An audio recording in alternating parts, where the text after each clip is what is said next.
সবাইকে স্বাগত জানাচ্ছি এশিয়ান নিউজে। আপনাদের সাথে আছি আমি সৈয়দ মুহিজান মুখর। যাচ্ছি পুরো খবরে।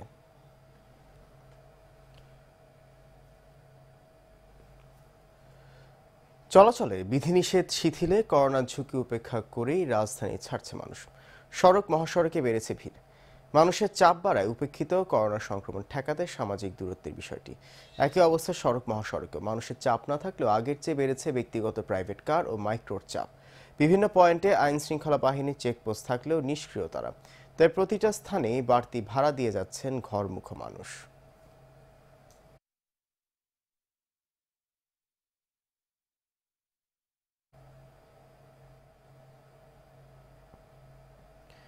ঘাটগুলোতে নেমেছে মানুষের ঢল। মানিকগঞ্জের পাটুরিয়া দৌলতদিয়া ঘাটে চলছে ৮টি ছোট বড় ফেরি।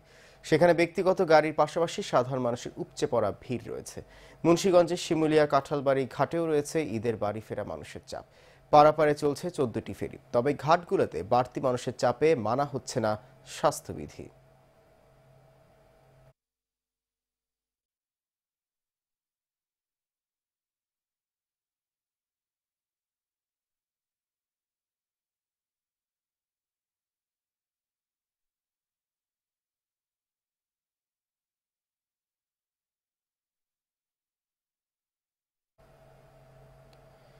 করোনার এই দুর্যোগকালীন সময়ে সরকারের পাশাপাশি অসহায় মানুষের পাশে দাঁড়াতে বিত্তবানদের এগিয়ে আসার আহ্বান জানিয়েছেন প্রধানমন্ত্রী শেখ হাসিনা। প্রধানমন্ত্রীর এই আহ্বানে সাড়া দিয়ে ঢাকা ৫ নির্বাচনী এলাকা সহ রাজধানীর বিভিন্ন এলাকায় ত্রাণ কার্যক্রম চালিয়ে যাচ্ছেন বঙ্গবন্ধু সৈনিক লীগের প্রস্তুতি কমিটির সদস্য সচিব এবং এশিয়ান গ্রুপ এবং এশিয়ান টেলিভিশন চেয়ারম্যান আলহাজ হারুন রশিদ সিআইপি। রাজধানীর তেজকুনি পাড়ায় ত্রাণ বিতরণকালে আরও বৃহৎ পরিসরে মানুষের সেবায় নিজেকে যুক্ত করার প্রত্যয়ে আসছে ঢাকা ৫ আসন উপনির্বাচনে বাংলাদেশ আওয়ামী লীগের মনোনয়ন চাইবেন বলে জানালেন বঙ্গবন্ধুর আদর্শের সৈনিক আলহাজ হারুন রশিদ সিআইবি। কাউসার আহমেদের রিপোর্ট। দেশে বিভিন্ন সময়ে ঘটে যাওয়া দুর্যোগ এবং সম্প্রতি করোনা ভাইরাসের সংক্রমণের শুরু থেকেই গরিব, অসহায় ও দুস্থ মানুষের পাশে দাঁড়িয়েছেন বঙ্গবন্ধুর আদর্শের সৈনিক, বঙ্গবন্ধু সৈনিক লীগ জাতীয় সম্মেলন প্রস্তুতি কমিটির সদস্য সচিব ও এশিয়ান গ্রুপ এবং এশিয়ান টেলিভিশনের চেয়ারম্যান আলহাজ হারুনুর রশিদ সিআইপি। এরই অংশ হিসেবে রাজধানীর তেজকুনি পাড়ায় সৈনিক লীগের পক্ষ থেকে গরিব অসহায়দের মাঝে এই উপহার দেওয়া হয়। বর্তমানে করোনার মহামারীতে দেশের খেটে খাওয়া মানুষ যাতে অনাহারে না থাকে, তাই সারা দেশে বঙ্গবন্ধু সৈনিক লীগের পক্ষ থেকে ত্রাণ বিতরণ অব্যাহত রেখেছেন আলহাজ হারুনুর রশিদ সিআইপি। একই সাথে ব্যক্তিগত উদ্যোগে ঢাকা ৫ নির্বাচনী এলাকায় প্রতিদিনই ত্রাণ বিতরণ করেছেন এই শিল্প উদ্যোক্তা। আমিও এ পর্যন্ত বোধহয় ৪০টা ত্রাণ দিয়েছি। শুধু আমি ঢাকা ৫-এর এবার ক্যান্ডিডেট মোল্লা সাহেবের সিটে আমি এবার নির্বাচন করব। আপনারা দোয়া করবেন এবং তার যতদিন পর্যন্ত এই করোনা থাকবে আমি দিয়ে যাব। আমি শুধু ঢাকা ৫-এ দেই না, সারা বাংলাদেশ দেই। খুলনা, দিনাজপুর, রাজশাহী এবং সৈনিক লীগের আমার সারা বাংলাদেশে ১৫ লক্ষ সৈনিক লীগের সদস্য আছে। তারা যেখানে যেখান থেকে বলতেছে সেখানে আমি তাদের জন্য যা পারি তার আমি ব্যবস্থা করি। প্রধানমন্ত্রী শেখ হাসিনার নির্দেশেই করোনার ভয়কে জয় করে গরিব মানুষের পাশে দাঁড়ানোর উদ্যোগ নিয়েছেন বলে জানালেন এশিয়ান গ্রুপ এবং এশিয়ান টেলিভিশনের চেয়ারম্যান। মাননীয় প্রধানমন্ত্রীর নির্দেশে এই পর্যন্ত আমি একজন মুক্তিযোদ্ধা, যা বলে তাই আমি করি এবং মাননীয় প্রধানমন্ত্রীর যার তুলনা নাই, আপনি তার গৌর নাই। এই যে করোনা আসছে, তার ৫ ওয়াক্ত নামাজ, তাহাজ্জুদ নামাজ, আর এই করোনার ব্যাপারে সে কিভাবে দিন নাই রাত নাই সারা বাংলাদেশে বিভিন্ন দিতেছে, বুঝাইতেছে। আজন্ম সাধারণ মানুষের কল্যাণে কাজ করে যাওয়া আলহাজ হারুন রশিদ সিআইপি এবার আরো বৃহৎ পরিসরে মানুষের সেবায় নিজেকে যুক্ত করার প্রত্যয় নিয়েছেন। এরই অংশ হিসেবে আওয়ামী লীগের একজন নিবেদিত কর্মী হিসেবে দলটি থেকে মনোনয়ন চাইছেন সম্প্রতি শূন্য হওয়া ঢাকা ৫ আসন থেকে। আমি ওই এলাকায় বাড়ি, আমার যাত্রাবাড়ি, ওই এলাকায় কলেজ, স্কুল, অনেক কিছু ওই এলাকাতে করছি।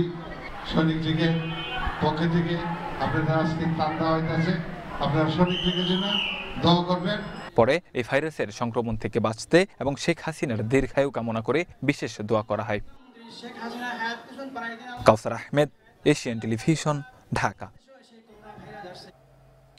গাজীপুরে এশিয়ান টেলিভিশন ও এশিয়ান গ্রুপের চেয়ারম্যান আলহাজ হারুন রশিদ সিআইপির পক্ষে করোনা ভাইরাসের প্রভাবে অসহায় দুস্থ কর্মহীন ১০০ পরিবারের মাঝে ঈদ সামগ্রী বিতরণ করা হয়েছে। গতকাল সকালে এশিয়ান টেলিভিশনের গাজীপুর প্রতিনিধি আরিফ খান আবির ঈদ সামগ্রী হিসেবে সেমাই, চিনি, সাবান, পোলাওয়ের চাল ও দুধের প্যাকেট বাড়ি বাড়ি গিয়ে পৌঁছে দেন। এ সময় উপস্থিত ছিলেন গাজীপুর ভাওয়াল নাগরিক কমিটির সহসভাপতি সাজিদুল হাসান রুদ্র, বঙ্গবন্ধু ছাত্র পরিষদের জেলা কমিটির সাংগঠনিক সম্পাদক মোহাম্মদ সাদ্দাম হোসেন সহ আরও অনেকে।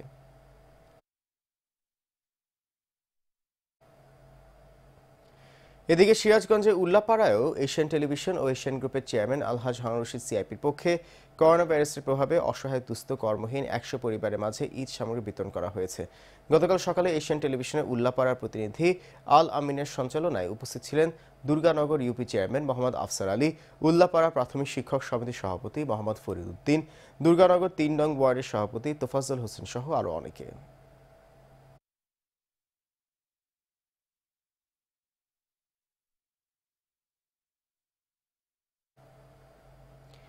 এবার ঢাকা টাঙ্গাইল মহাসড়কের খবর জানবো। সরাসরি যোগ দিচ্ছেন সহকর্মী সামান উদ্দিন। সামান, গণপরিবহন বাদে সব যানই তো চলাচল করছে, তো আপনার ওইখানে পরিস্থিতি এখন কি সেটা আমাদের জানান।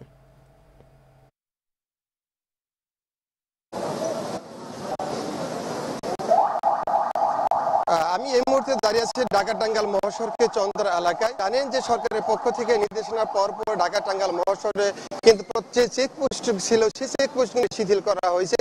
এখন কিন্তু ওই ধরনের আর গাড়ি তল্লাশি তেমন করা, শুধুমাত্র একটু চেক করা হচ্ছে যে কভার্ড ভ্যান বা ট্রাকের উপর কেউ যাচ্ছে কিনা, এই ধরনের তারা চিন্তা ভাবনা করছে। তবে ঢাকা টাঙ্গাইল মহাসড়কে অন্যান্য দিনের চাইতেও কিন্তু সাধারণ যে যাত্রী আছে সেই যাত্রীগুলো একেবারেই কম।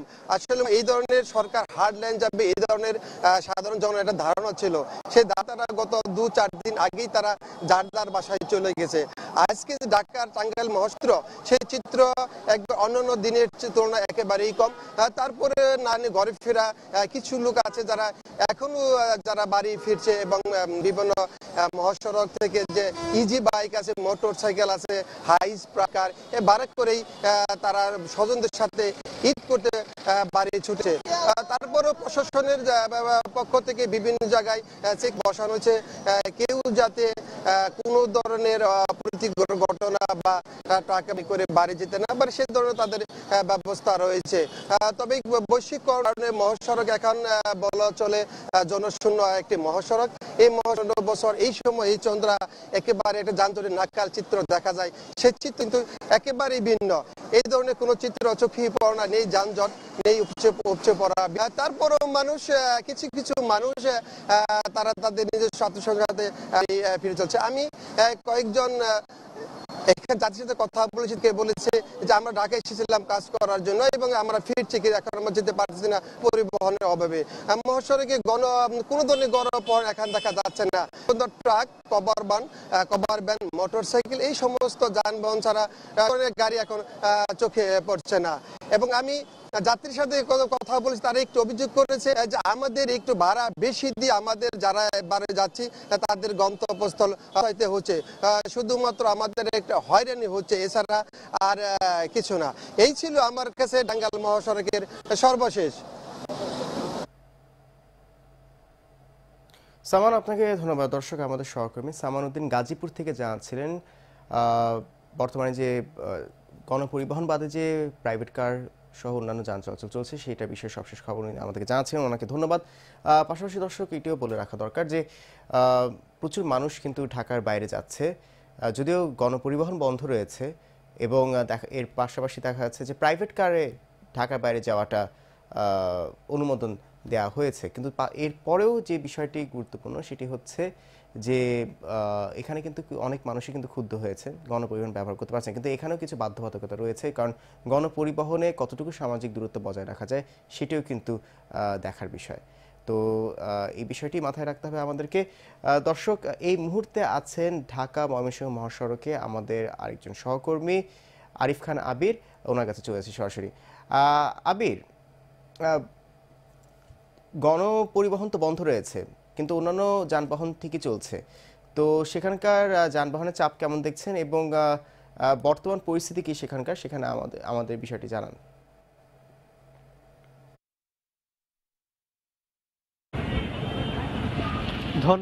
ধন্যবাদ মুখর। আসলে গতকালকে সিদ্ধান্তের পর কিন্তু আসলে আমরা যে পরিমাণ আসলে মানুষকে আসলে গাজীপুর ছাড়তে দেখেছি, আজকে কিন্তু আসলে ঠিক ততটা কিন্তু মহাসড়কে আমরা চাপ দেখতে পাচ্ছি না।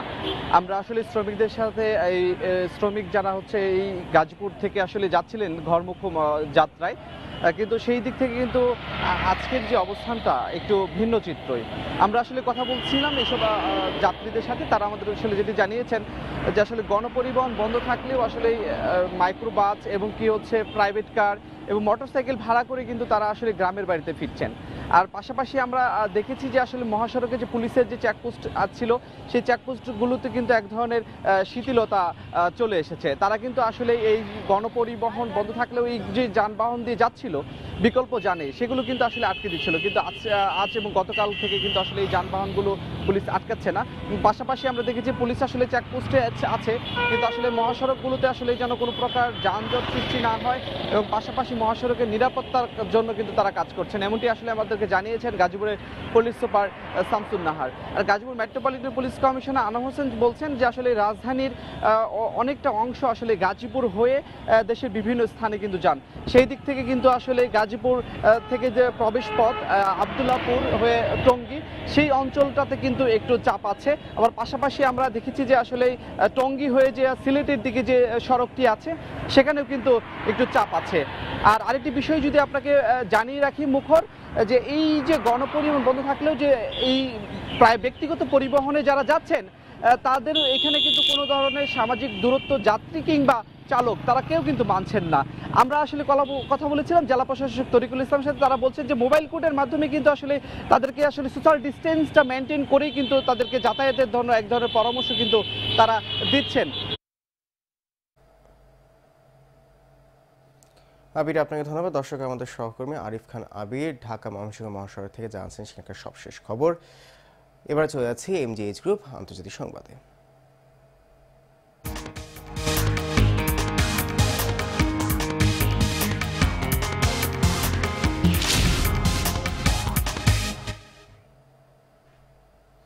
চব্বিশ ঘন্টায় করোনা ভাইরাসের রেকর্ড সংক্রমণ দেখল বিশ্ব। মহামারী 5 মাসে এই প্রথম একদিনে শনাক্ত হয়েছে 1,08,000। মোট আক্রান্তের সংখ্যা ছাড়িয়েছে 53 লাখ। মাঝে কিছুদিন কমার পর ফের 5,000-এর বেশি মৃত্যু দেখেছে বিশ্ব। 24 ঘন্টায় 5,200 মৃত্যুর পর মোট প্রাণহানি বেড়ে দাঁড়িয়েছে 3,40,000-এর কাছাকাছি। যুক্তরাষ্ট্রে শুক্রবার মারা গেছেন প্রায় 1,300 মানুষ। দেশটিতে মোট প্রাণহানি 97,000-এর বেশি। সংক্রমণের দিক দিয়ে বিশ্বের দ্বিতীয় শীর্ষ দেশ এখন ব্রাজিল। দেশটিতে 3,30,000 ছাড়িয়েছে আক্রান্তের সংখ্যা। নতুন প্রাণহানি হয়েছে প্রায় 1,000। হঠাৎই মৃত্যু বেড়েছে স্পেনে। 1.5 মাসে প্রথমবার দিনে প্রায় 700 মৃত্যু হয়েছে দেশটিতে। এছাড়া আক্রান্তের সংখ্যা 3,26,000 ছাড়িয়েছে রাশিয়ায়।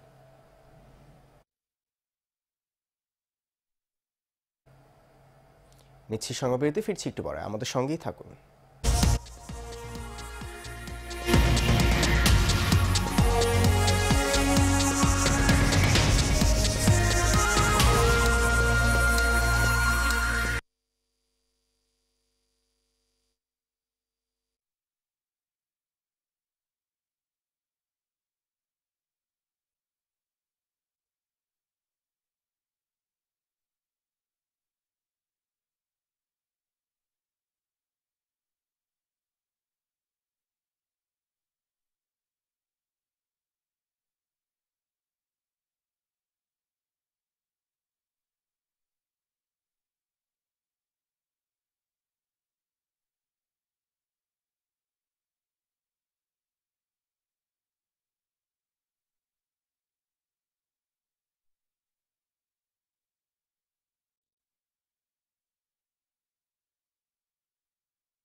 বিরতির পর আবারও সবাইকে স্বাগত জানাচ্ছি এশিয়ান নিউজে। আপনাদের সাথে আছি আমি সৈয়দ মুহিউজ্জামান মুখর। দর্শক, এ পর্যায়ে গাজীপুরের 27 থেকে করোনা পরিস্থিতির সবশেষ খবর নিয়ে যুক্ত হচ্ছেন সহকর্মী সঞ্জিতা রুমা। রুমা, গাজীপুরে করোনা পরিস্থিতির সবশেষ কি তথ্য আছে আপনার কাছে, আমাদেরকে জানান, এবং সেই সাথে আরও জানান যে সেখানে অসহায় মানুষের সহায়তায় কি কি পদক্ষেপ নেওয়া হয়েছে এখন পর্যন্ত।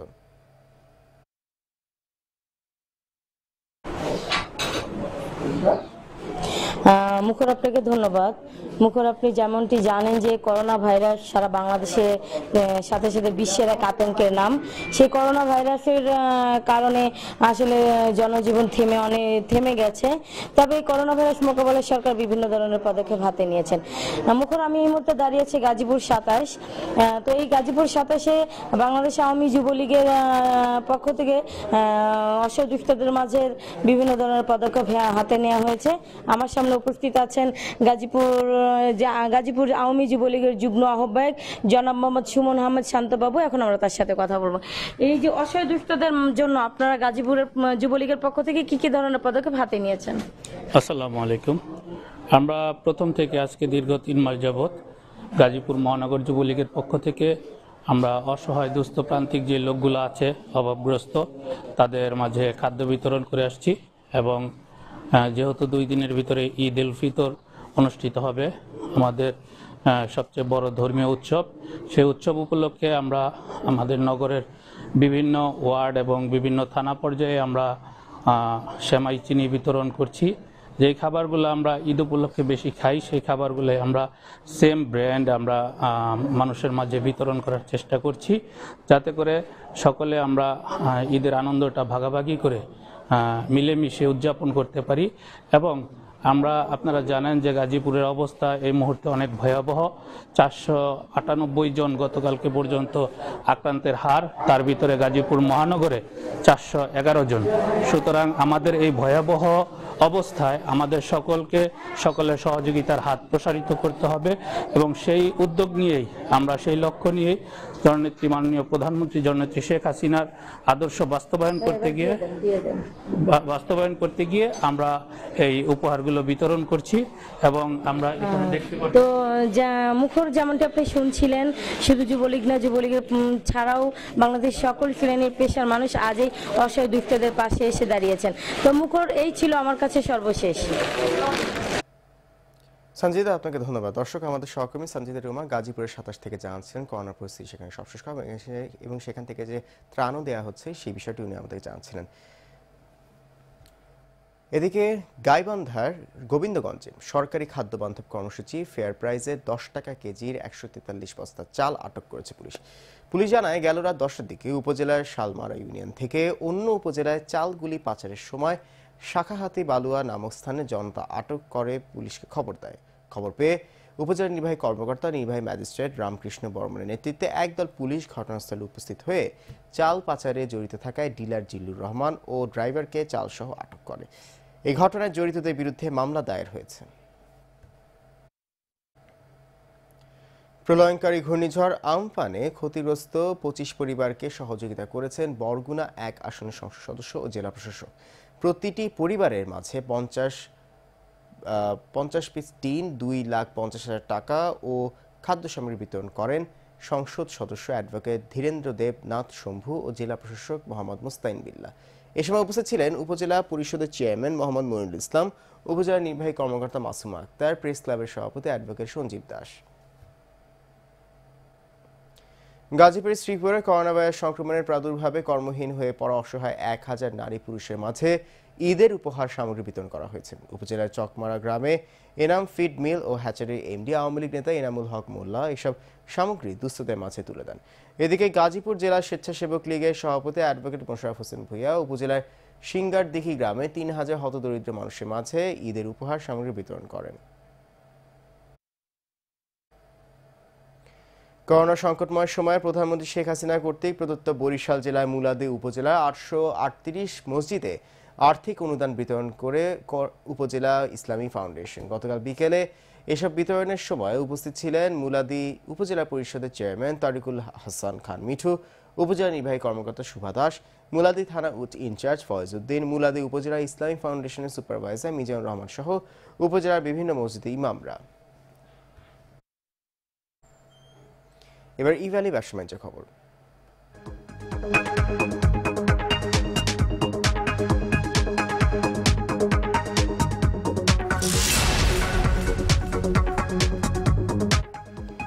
প্রধানমন্ত্রীর নির্দেশে নারায়ণগঞ্জের রূপগঞ্জে বসুন্ধরা ও রংধনু গ্রুপের অর্থায়নে 10,000 হতদরিদ্র পরিবারের মাঝে ঈদ সামগ্রী বিতরণ করা হয়েছে। শুক্রবার দিনব্যাপী উপজেলার মুরাপাড়া, কায়েতপাড়া, ভোলা ইউনিয়ন এ ঈদ সামগ্রী বিতরণ করা হয়। এই সময় রংধনু গ্রুপের চেয়ারম্যান আলহাজ রফিকুল ইসলাম রফিক বলেন, প্রধানমন্ত্রীর নির্দেশক্রমে গত 2.5 মাস ধরে রূপগঞ্জের দুস্থ ও অসহায় মানুষের মাঝে ত্রাণ সামগ্রী বিতরণ করে আসছি। আগামীতে বসুন্ধরা ও রংধনু গ্রুপের পক্ষ থেকে আরও 50,000 দরিদ্র পরিবারের মাঝে ত্রাণ সামগ্রী বিতরণ করা হবে।